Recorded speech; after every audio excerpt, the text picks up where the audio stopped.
What's up everyone, and welcome back to the channel. Let's dive into our first news. Jiri Prochazka doesn't seem too pleased with Magomed Ankalaev following the events of UFC 320, after Alex Pereira stunned the MMA world by quickly taking out Ankalaev to reclaim his light heavyweight title. Jiri made it clear that he's not only gunning for another shot at Pereira, but he also has some serious issues with Ankalaev himself.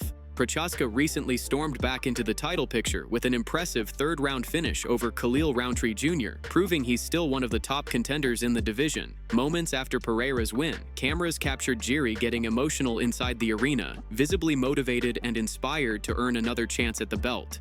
Since then, Prochazka has spoken openly about his desire to face Pereira again, but his comments toward Ankalaev have taken a different tone. The Czech warrior expressed clear frustration toward the Russian contender, accusing him of making disrespectful remarks on social media. In a recent interview with Home Fight, Jiri opened up about what went down, explaining that he doesn't understand Ankalaev's behavior. He said that Ankalaev had written things about him on Twitter, but when they met face-to-face, he acted as if nothing ever happened, pretending there was no bad blood between them. Jiri admitted this confused him, saying it made the situation feel fake and insincere. Prochazka added that he believes some of those online posts might not have come directly from Ankalaev himself, suggesting that maybe someone else was managing his social media. Still, Jiri emphasized that Ankalaev needs to take responsibility for what's said under his name, because words carry weight, especially in a sport fueled by respect and competition. He went on to explain that for him, honor and authenticity mean everything, and he doesn't appreciate fighters acting one way online and another in person. Despite the tension, there's no official sign that the UFC plans to book a fight between Prochazka and Ankalaev right now. Both men remain top contenders, and their paths could easily cross again depending on how the division plays out. Jiri seems laser-focused on getting his rematch with Pereira, but a bout with Ankalaev would certainly have plenty of heat behind it, given the recent back and forth. As of now, fans are left wondering whether this personal feud might evolve into a real octagon showdown in the near future, especially since Prochazka has never been one to back down from a challenge. And before we continue, make sure to leave a like on the video and subscribe to help support the channel. Moving on to another news, Charles Oliveira recently shared his vision for a massive UFC event in Brazil. He spoke passionately about wanting the organization to return to his home country with a full stadium show, something that would truly celebrate Brazilian MMA. Oliveira said he believes Brazil deserves a numbered UFC event inside a packed stadium, where fans can witness the energy and pride of their fighters on home soil. He confidently stated that if such an event happens, everyone already knows who the main event should be. According to him, the star of the night would be none other than Charles "Do Bronx" Oliveira himself. He said, "If we do a fight in a stadium, the main event needs to be Charles Do Bronx. I'm the guy that sells. We deserve it." Oliveira expressed his hope that the UFC will consider this idea seriously, especially with the excitement that could come from a card featuring big names like Alex Pereira and other Brazilian champions. For Oliveira, it's not just about fighting, it's about giving back to the fans who have supported him since day one and bringing the UFC spotlight back to Brazil in unforgettable fashion. Moving on to another news, Bisping recently shared an interesting idea that has caught the attention of many MMA fans. He suggested a potential super fight between Alexander Volkanovski and Merab, two dominant champions who have both cleaned out their divisions. While it remains unclear who Volkanovski or Merab will face next, Bisping thinks it makes perfect sense for them to meet inside the octagon. Merab is coming off a dominant decision victory over Corey Sandhagen, successfully defending his bantamweight crown, while Volkanovski reclaimed his featherweight belt in April after defeating Diego Lopes in a hard-fought decision. There's been talk about Merab facing Peter Yan again, or Volkanovski fighting contenders like Luron Murphy or Movsar Evloev, but nothing official has been booked yet. During a recent video on his YouTube channel, Bisping explained his reasoning behind this crossover fight. He said that if fighters are constantly moving between weight classes, like Khamzat potentially fighting Alex Pereira, or Pereira possibly facing Jon Jones or Tom Aspinall, then there's no reason Merab shouldn't move up as well. He pointed out that Conor has done it in the past without defending his belt. Islam Makhachev wants to go up, and Ilya has also talked about moving up. So, why not give Merab the same opportunity, especially since he has beaten nearly everyone in the top 10 of his division? Bisping added that a showdown between Volkanovski and Merab would be incredible and something he would absolutely love to see. However, as of now, there's no indication that Merab plans to move up to 145 pounds anytime soon. He seems focused on continuing his dominance at bantamweight, but the idea of a clash with Volkanovski has definitely sparked curiosity among fans. Meanwhile, in the featherweight division, Daniel Cormier recently gave his thoughts on what should come next for Volkanovski. On an episode of Good Guy, Bad Guy, Cormier said that the next title shot should go to Luron Murphy. He believes Murphy has earned the opportunity and that the matchup makes sense. Cormier also suggested booking Diego Lopez against Yair Rodriguez, noting their heated exchanges and tension from past press conferences. According to him, that fight would not only draw attention because of the personal rivalry, but also because the winner could easily become the next title contender. Cormier also weighed in on Movsar Evloev's title shot chances, saying he'd like to see Evloev face Youssef Zalal next. He explained that Evloev's issue is that he isn't well known yet, so giving him a fight with someone like Zalal could help build his name.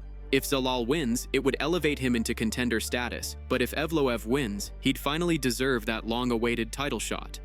As for Aljamain Sterling, Cormier believes he should stay ready as the backup fighter in case any opportunity opens up. Moving on to another news, Carlos Ulberg just sent a strong message to Alex Pereira and hinted at a possible interim title fight between himself and Magomed Ankalaev. It appears that the light heavyweight division could be moving forward without its champion for quite some time. Following Pereira's massive redemption win over Ankalaev, the Brazilian revealed that he had actually broken his foot during the fight, something later confirmed by both X-ray and MRI results. That serious injury explains why his next appearance inside the octagon won't be happening anytime soon. Reports suggest that Pereira plans to make his return at the UFC White House card in June 2026, and not just against any opponent, but against Jon Jones at heavyweight. That revelation sent shockwaves through the MMA world and immediately split fan opinions. Many fans believe Pereira should stay at 205 pounds to defend his belt one more time, especially in a matchup against Ulberg, who has been on an impressive winning streak. However, judging by Pereira's current recovery timeline and his growing interest in moving up, it seems more and more likely that his light heavyweight run may have already come to an end. While Pereira focuses on recovering and preparing for his potential move to heavyweight, Ulberg isn't waiting around. The surging contender revealed that the UFC is considering an interim title fight between him and Ankalaev to keep the division active in Pereira's absence. Such a matchup would not only determine a new interim champion, but could also reshape the top of the division before Pereira even returns to action. Ulberg expressed excitement about the potential fight, calling it a massive opportunity for both men. He said that facing someone like Ankalaev for the title would be huge and promised it would be an all-out war, with one of them getting seriously hurt. Ulberg also spoke about the different possibilities that lie ahead. If Pereira decides to stay at light heavyweight, then he expects the UFC to book him against Pereira next, which would be a massive fight, possibly in Las Vegas. He said it would be a great chance for him to showcase his skills to American fans who haven't seen him compete live too often on US pay-per-views. But if Pereira does move up to heavyweight permanently, Ulberg believes the promotion will move forward with an interim title fight between him and Ankalaev to keep things moving. The New Zealander sounded confident that no matter what direction things go, fans are in for something special. With his current momentum and striking power, Ulberg has become one of the top rising threats in the division. Meanwhile, Ankalaev, who remains one of the most dangerous and technically gifted fighters at 205, would bring a high-stakes challenge that could easily headline a major event. As Pereira heals and eyes a super fight with Jon Jones, the light heavyweight division might soon crown a new temporary king.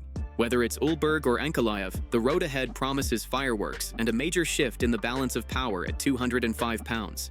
Moving on to another news, Alex Pereira has officially confirmed that he suffered a broken foot during his dominant performance at UFC 320.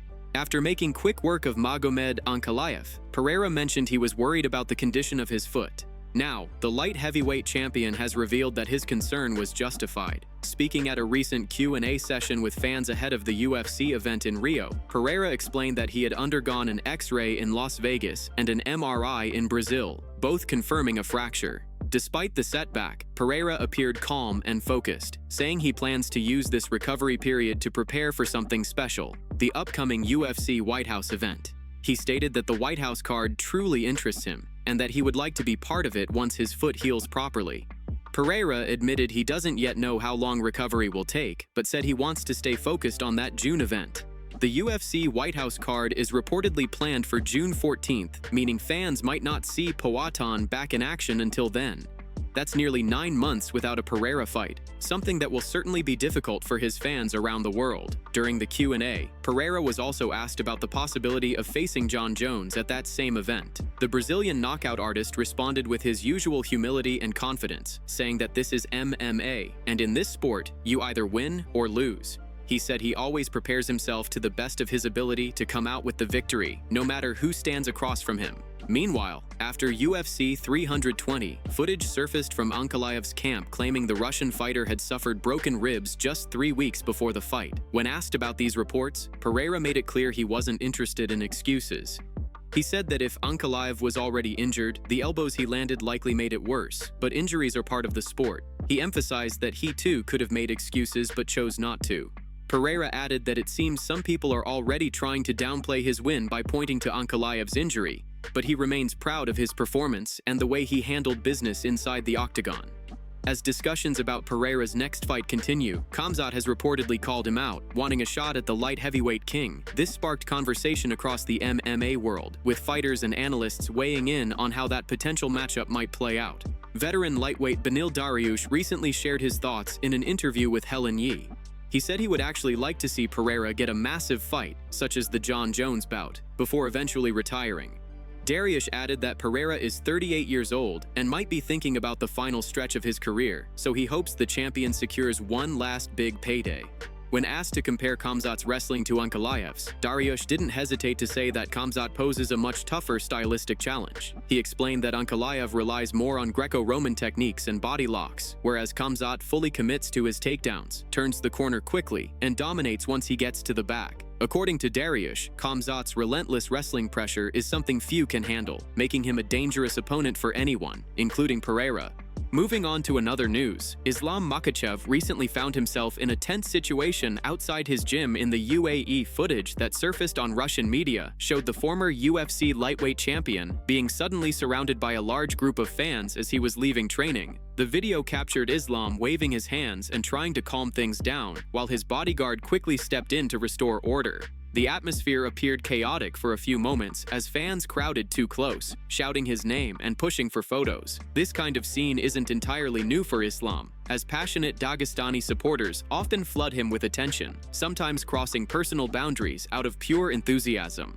Despite the chaos, Islam seemed unfazed and fully focused on his upcoming fight against JDM. He's now deep in camp, preparing to make his return to the octagon as a welterweight. The transition appears to be going smoothly, and Islam has even been sharing lighthearted moments online. In one recent Instagram post, he was seen unboxing chocolate gifts while joking with fans, looking noticeably bigger, stronger, and more muscular than ever before. He captioned it playfully, saying, "Just one thing I ask of you, bring me chocolate." All signs indicate that Islam is embracing this new chapter at welterweight with complete confidence. His strength, explosiveness, and focus suggest he's coming into this fight at peak condition, ready to prove himself once again on the biggest stage. With fight week approaching fast, anticipation continues to grow for his matchup with JDM on November 15th. On the other side, JDM has been vocal about his plans for the fight, making it clear he's not just looking to survive, but to dominate. In recent interviews, he said his training camp has been intense and focused on crafting the perfect game plan for a 5-round war. He expressed full belief in his ability to finish Islam, saying a stoppage would be the dream scenario, one that could blow the roof off Madison Square Garden. Confident yet composed, JDM said he respects Islam's skill set but sees clear openings to exploit. He pointed out that while Islam's grappling is slightly better than someone like Bilal's, his striking defense leaves him more vulnerable, which gives JDM confidence he'll be able to land big shots. As for what comes next, JDM hinted that fighters like Shavkat Rakhmonov or even Sean Brady could be in line for title contention after him, with Usman still remaining a dangerous name in the mix.